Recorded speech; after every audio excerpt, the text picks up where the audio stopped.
nós contigo, Jesus, Filho de Deus? Vieste aqui atormentar-nos antes do tempo?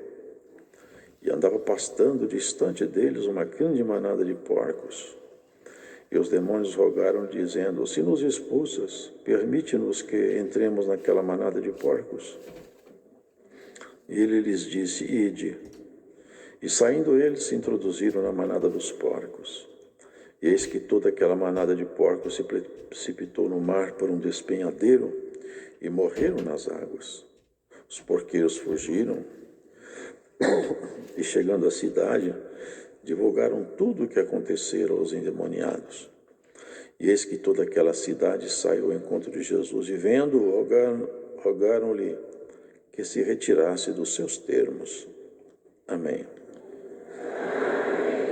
Nesse capítulo temos aqui alguns episódios que envolvem a pessoa santa do nosso Senhor Jesus, seu jeito de agir, a sua forma de tratar cada um, entendendo cada um com seu jeito e com sua natureza.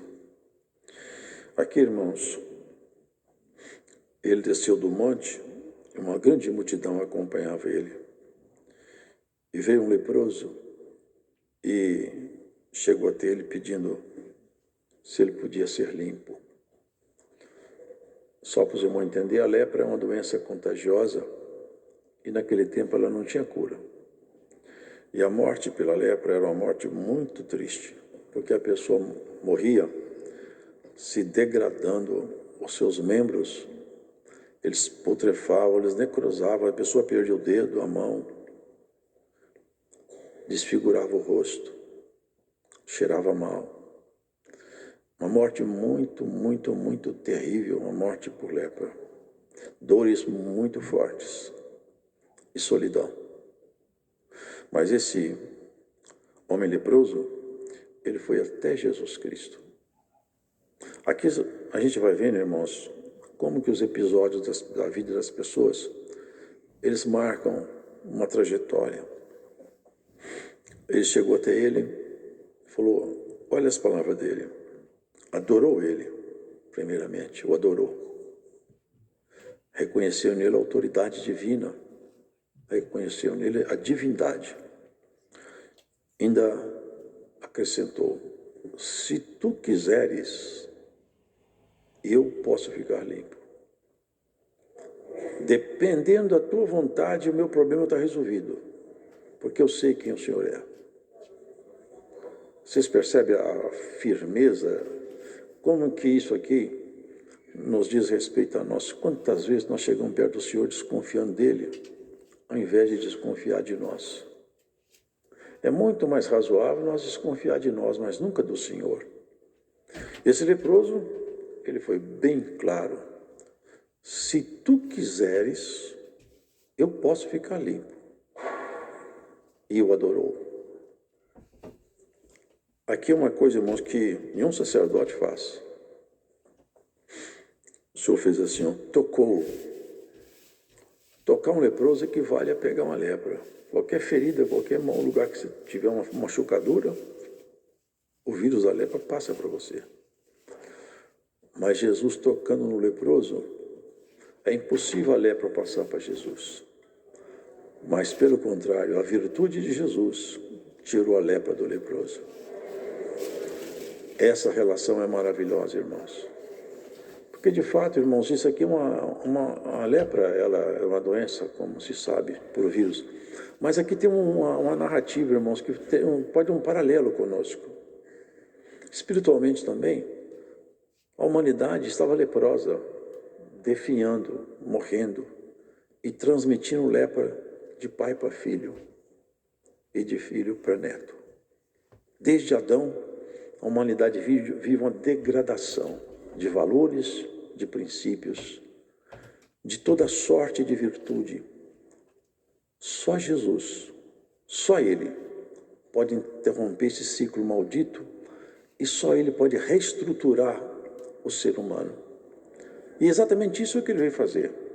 Tirar de nós essa lepra, que é o pecado, que contamina, que deforma, que faz um ser humano feito à imagem de Deus se tornar como um animal em busca de prazeres, como um ser irracional, que, como ouvimos na oração, homens poderosos, cultos, dirigentes de nações poderosas, em todo canto da terra fizeram guerra.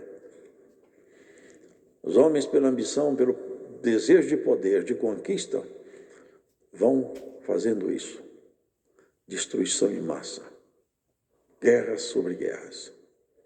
Mas bem-aventurado é aquele cuja lepra foi tirada pelo toque de Jesus. Nós somos reestruturados, irmãos. Deus está fazendo aqui uma nação nova, um povo novo. E isso é o novo reino que Ele estabeleceu conosco. E nós vamos viver com Ele sem lepra, sem lamento, sem doença, sem morte. E esse o centurião é um homem importante. Ele, naquele tempo, Roma era um poderio militar inigualável. Roma era considerado um império onde o sol nunca se põe. Os dois impérios romanos duraram mais de mil e tantos anos, do Oriente e do Ocidente.